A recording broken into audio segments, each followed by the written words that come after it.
Akshraj news, अचूक वेध, अचूक बातमी। कल्याण पूर्वेतील प्रमुख वाहतूक केंद्र असलेल्या चक्की नाका येथे मागील काही काळापासून मुख्य वाहतूक सिग्नल बंद अवस्थेत आहे।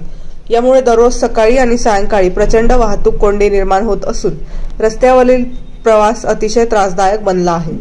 वाहतूक सिग्नल बंद असल्यामुळे वाहन चालक, पादचारी, शाळकरी मुले, ज्येष्ठ नागरिक आणि महिला यांना प्रचंड गैरसोयींचा सामना करावा लागतोय।